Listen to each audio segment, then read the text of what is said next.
जय श्री कृष्ण। आप सभी का दिन शुभ और मंगलमय हो। भगवान श्री कृष्ण की कृपा आप और आपके परिवार पर सदा बनी रहे। आज सुनिए कार्तिक मास महात्म्य में आगे का अध्याय। और आज के अध्याय का शुभारंभ भी कार्तिक मास में सुनी जाने वाली एक कहानी से करेंगे। पुराणों में भगवान विष्णु को इस संसार का पालनहार कहा गया है। त्रिमूर्ति के अन्य दो रूप भगवान ब्रह्मा जी और भगवान शिव को माना जाता है। ब्रह्मा जी को जहाँ इस सृष्टि का निर्माता कहा जाता है, वहीं भगवान शिव को संहारकर्ता के रूप में और भगवान विष्णु को पालनकर्ता के रूप में पूजा जाता है। आज की वीडियो में मैं आपको सुनाने वाली हूँ भगवान विष्णु और माँ लक्ष्मी जी की एक ऐसी कथा जब भगवान विष्णु माँ लक्ष्मी जी की किसी बात पर रोने लगे थे। आखिरकार क्या था कारण?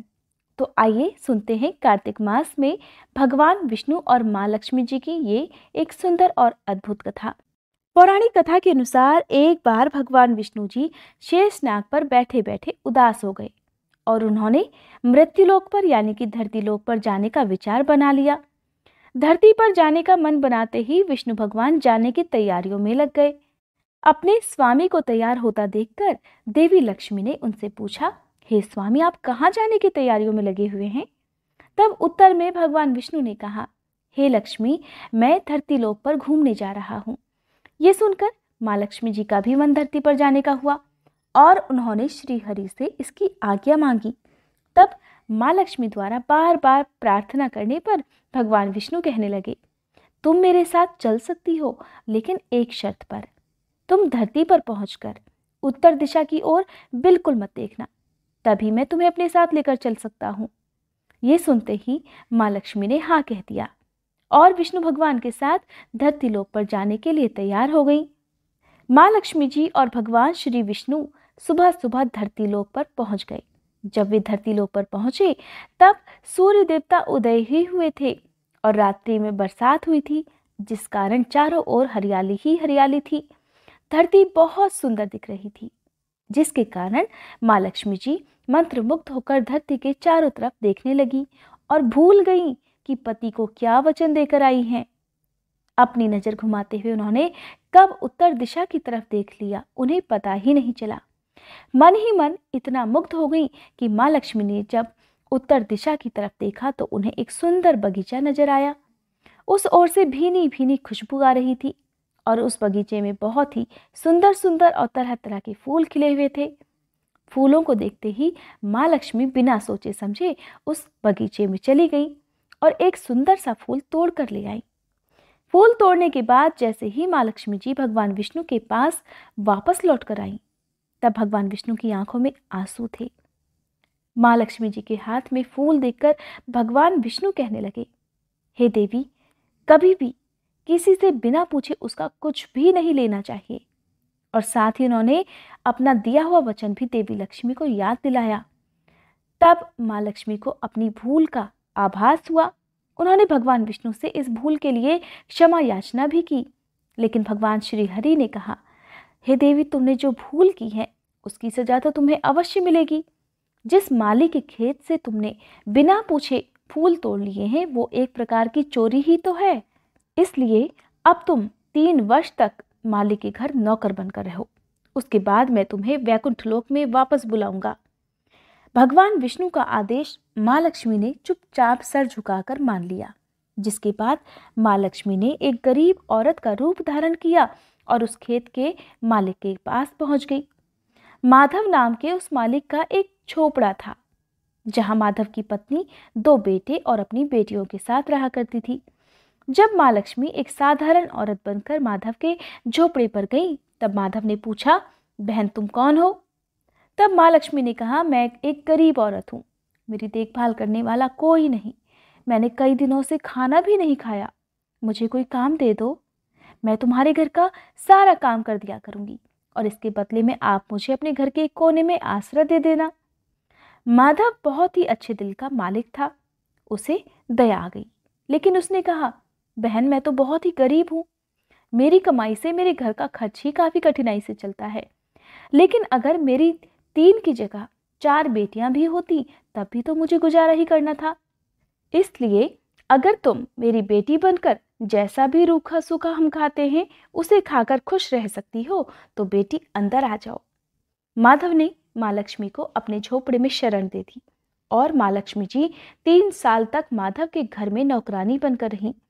कथा के अनुसार ऐसा कहा जाता है कि जिस दिन माँ लक्ष्मी माधव के घर आई थी उसके दूसरे ही दिन माधव को फूलों से इतनी आमदनी हुई कि शाम को उसने एक गाय खरीद ली। फिर धीरे धीरे माधव ने जमीन खरीद ली और सबके अच्छे अच्छे कपड़े और गहने भी बनवा लिए। थोड़े समय बाद उसने रहने के लिए एक पक्का घर भी बनवा लिया। माधव हमेशा सोचा करता था कि मुझे ये सब इस महिला के आने के बाद ही मिला है और इसीलिए बेटी के रूप में इसने तो मेरी किस्मत ही जगा दी है। एक दिन माधव जब अपने खेतों में काम कर रहा था और काम समाप्त करके जब वो वापस आया तब उसने अपने घर के द्वार पर गहनों से लदी हुई एक देवी स्वरूप औरत को देखा। जब वो उनके पास गया तब उसे आभास हुआ कि ये तो मेरी मुंह बोली चौथी बेटी यानी कि वही औरत है। माधव एकदम हैरान था कि ये सब क्या हो रहा है, उसे कुछ समझ नहीं आया। तब साक्षात माँ लक्ष्मी जी ने उसे अपने स्वरूप से अवगत कराया और उन्होंने माधव को उसके घर रहने का कारण भी बता दिया। सारी बात जानकर माधव हाथ जोड़कर बोला, हे देवी माँ, हमें क्षमा करें, हमने आपसे अनजाने में ही अपने घर और अपने खेतों बगीचों में काम करवाया। हे माँ, ये कैसा अपराध हो गया। हे माँ, हम सबको हो सके तो क्षमा कर दीजिए। इस प्रकार जब वह बार बार निवेदन कर रहा था तो उसे देखकर माँ लक्ष्मी जी मुस्कुराने लगी और कहने लगी, हे माधव, तुम तो बहुत ही अच्छे और बहुत ही दयालु व्यक्ति हो। तुमने क्योंकि मुझे अपनी बेटी की तरह रखा, अपने परिवार का सदस्य बनाया, इसके बदले में मैं तुम्हें वरदान देती हूँ कि तुम्हारे पास कभी भी खुशियों की और धन की कमी नहीं रहेगी। इतना कहकर माँ लक्ष्मी अपने स्वामी के द्वारा भेजे गए रथ में बैठकर वैकुंठ लोक को वापस चली गई। हे माँ लक्ष्मी, जिस तरह से आपने उस गरीब माली को सारी खुशियां दी, उसके घर में धन के भंडार भर दिए, उसी तरह से इस कथा को कहने और सुनने वाले सभी भक्तों के जीवन में खुशियां भरना, उनके घर में धन के भंडार भर देना। अब सुनिए आज का महात्म्य। इससे पहले की वीडियो में आपने सुना था कि किस प्रकार एक राक्षसी को तुलसी मिश्रित जल स्पर्श करने से प्रेत योनि से मुक्ति मिल गई थी। तब राजा पृथु ने हाथ जोड़कर देवर्षि नारद से कहा कि हे महाराज, अब भगवान की पूजा का महात्म्य सुनाने की भी कृपा कीजिए।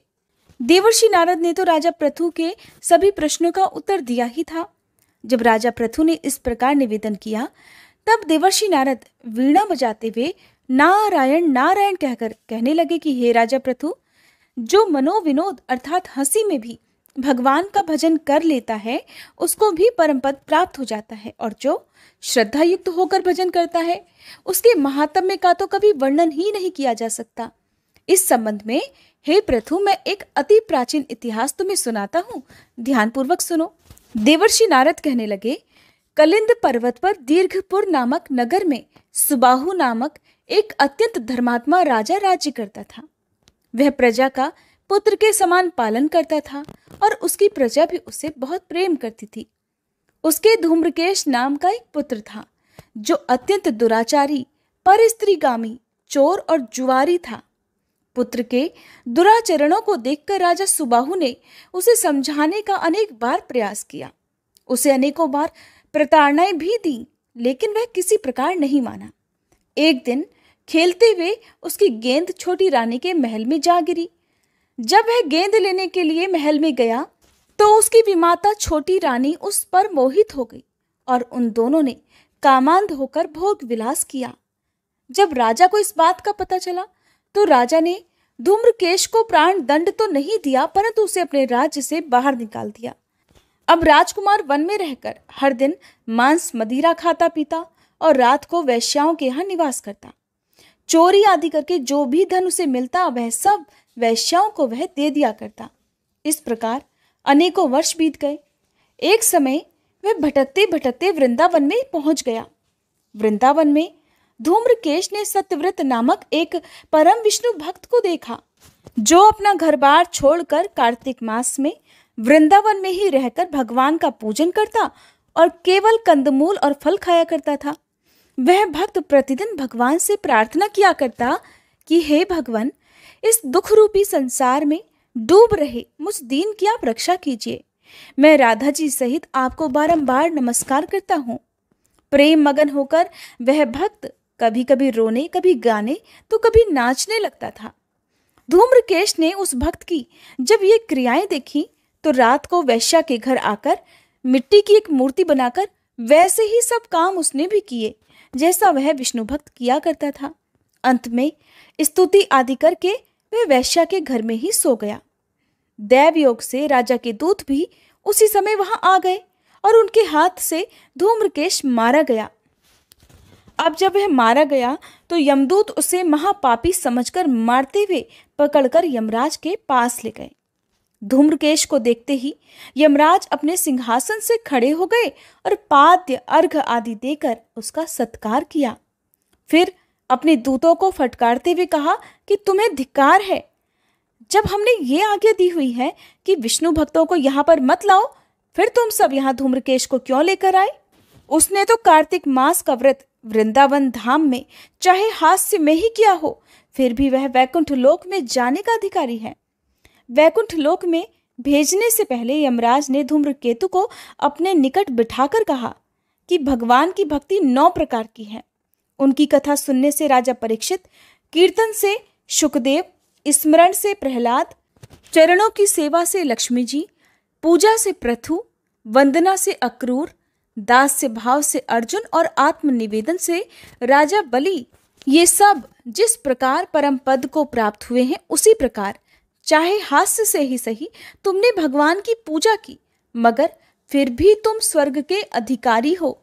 यद्यपि अपने जीवन में किए गए पापों और दुष्कर्मों के कारण तुम घोर नरक के अधिकारी थे, परंतु क्योंकि तुमने कार्तिक मास में भगवान की पूजा की है, अब तो निश्चय ही तुम्हें वैकुंठ लोक प्राप्त होगा। कार्तिक मास में की गई भगवान की पूजा कभी भी निरर्थक नहीं जाती। जहां पर भगवान शालिग्राम है वहीं पर गंडकी नदी और अन्य तीर्थ हैं। धूम्रकेश को शास्त्रों का कुछ भी ज्ञान नहीं था, इसलिए उसने हाथ जोड़कर यमराज से पूछा कि हे स्वामी, भगवान सभी नदियों को छोड़कर गंडकी को कैसे प्राप्त हुए? कृपा करके मुझे भी बतलाइए। तब यमराज कहने लगे, किसी समय वेदशिरा नामक ऋषि सब लोगों के हित की कामना से गंगा जी के तट पर तपस्या कर रहे थे। उनके इस घोर तप से भयभीत होकर देवराज इंद्र ने ऋषि की तपस्या भंग करने के लिए मंजू घोषा नाम की अप्सरा को भेजा। मंजू घोषा उस रमणीक स्थान में क्रीड़ा करती हुई अपने रूप और यौवन का प्रदर्शन करके हाव भाव दिखाने लगी। फिर उसी स्थिति में उसने मुनि के चरणों का स्पर्श किया तो उनके रोमांच खड़े हो गए। तत्पश्चात मुनि को अपने वशीभूत जानकर मंजू घोषा ने अपनी दोनों भुजाएं उनके गले में डाल दी। तब क्रोधित होकर मुनि ने श्राप दे डाला कि तुम मुझे इस संसार सागर में डालने को तत्पर हुई है, इसलिए तुम नदी बन जाओ। मुनि का श्राप सुनकर मंजू घोषा रोने और बिलखने लगी। उसने प्रार्थना करते हुए मुनि से कहा, हे मुने, मैं श्राप के योग्य नहीं हूं, आप मुझे क्षमा कर दीजिए। उसकी प्रार्थना से द्रवित होकर मुनि ने कहा कि जिस समय भगवान विष्णु वृंदा के श्रापवश शिला रूप होकर तुम में अर्थात गंडकी में स्थित होंगे, तब तुम भगवान को धारण करने वाली होगी। इस प्रकार मेरे द्वारा दिया गया यह श्राप तुम्हारे लिए वरदान से भी अधिक श्रेष्ठ सिद्ध हो जाएगा। अंत में यमराज ने कहा, हे राजकुमार, अब तुम विष्णु लोक को जाओ। तब धूम्रकेश सुंदर विमान में बैठकर बैकुंठ लोक को चला गया और उसे वहां हरि चरणों में स्थान मिल गया। यह सब धूम्रकेश द्वारा कार्तिक मास में मात्र 1 दिन पूजा करने का परिणाम था। ये कहकर नारद जी ने कुछ समय के लिए अपनी वाणी को विराम दिया। कि आगे का वृतांत आप सभी अगले अध्याय में सुनिएगा। अब सुनिए श्री तुलसी चालीसा पाठ और तुलसी माता की आरती। जय जय तुलसी भगवती सत्यवती सुखदानी, नमो नमो हरि प्रेसी श्री वृंदा गुणखानी। श्री हरि शीश विरजनी देहु अमर वर अम्ब, जनहित हे वृंदावनी अब न करहु विलंब।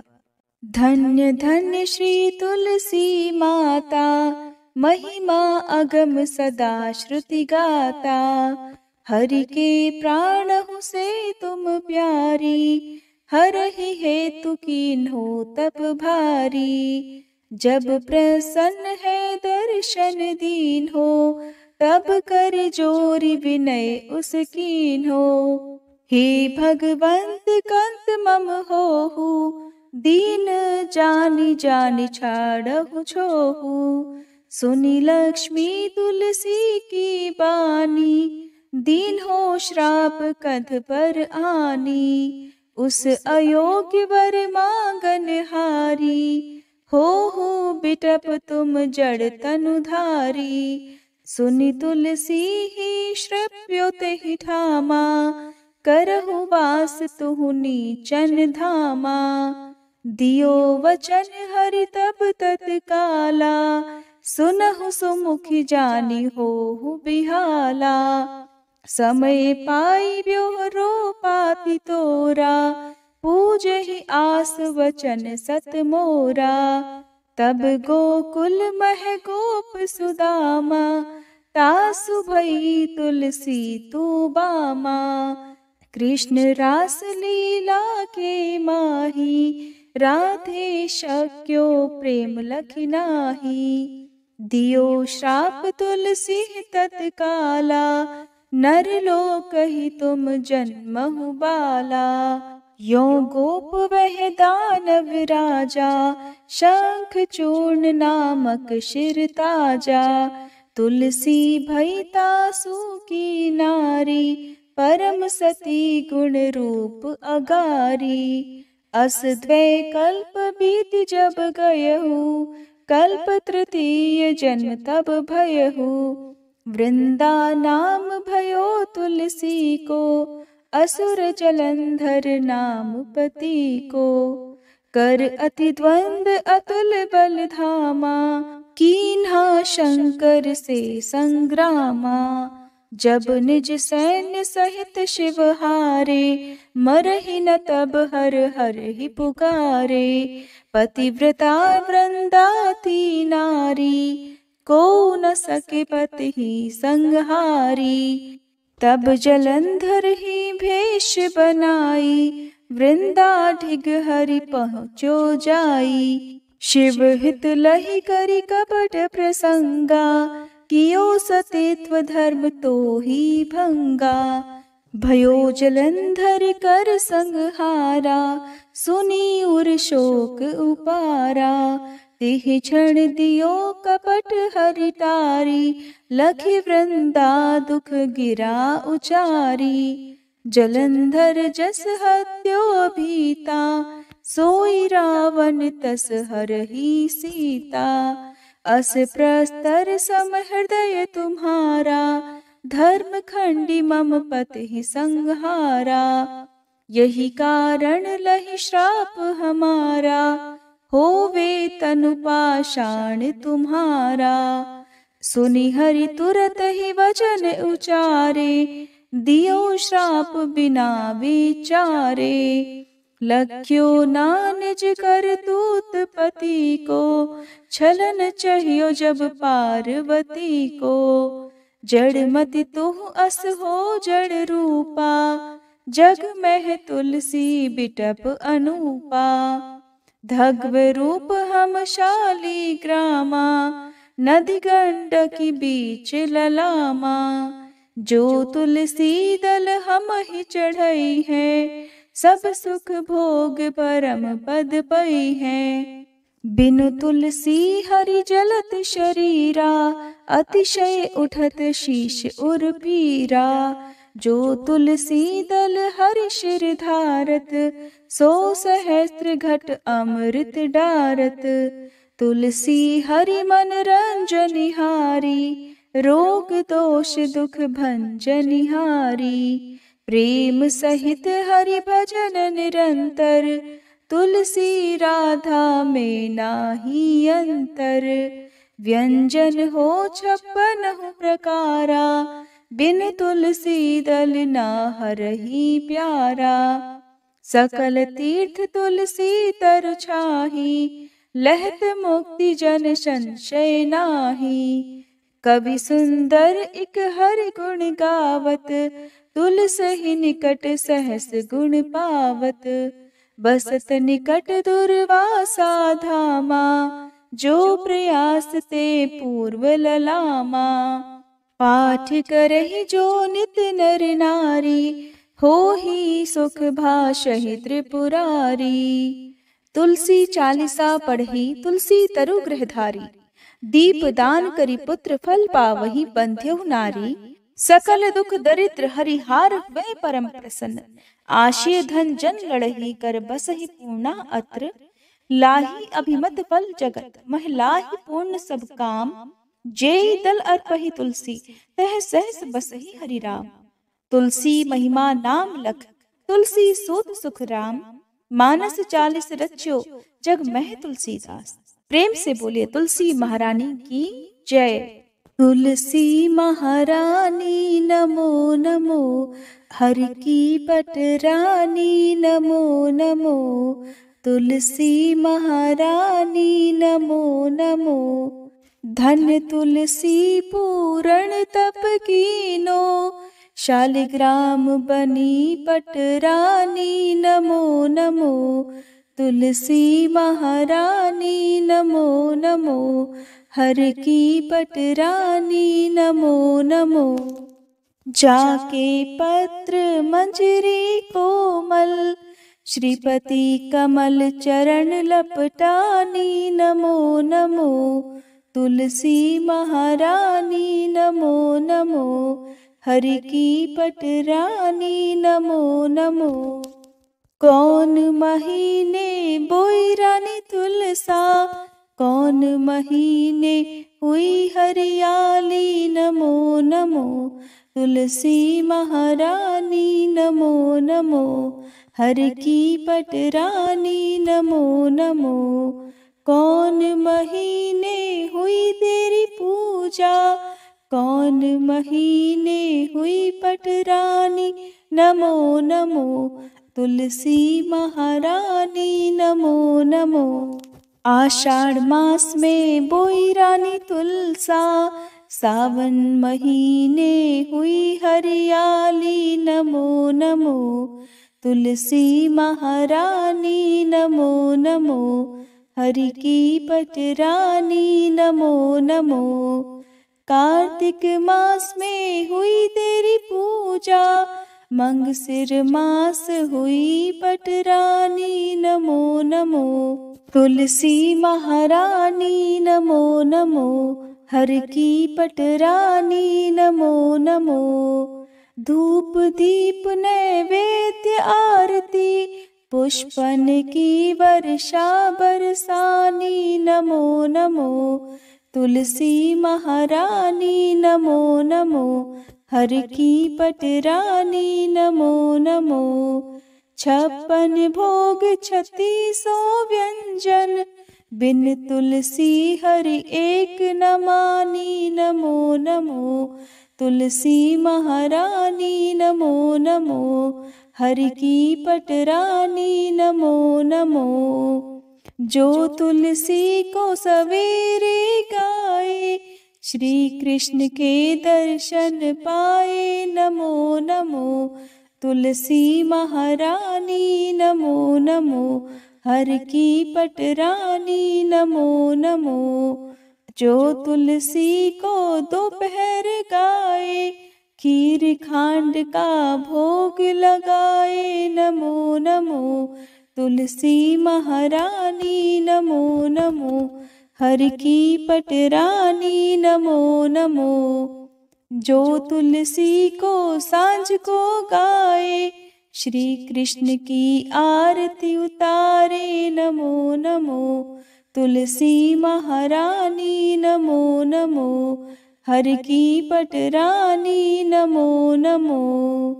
जो तुलसी को रात को गाए, श्री कृष्ण के चरण दबाए नमो नमो।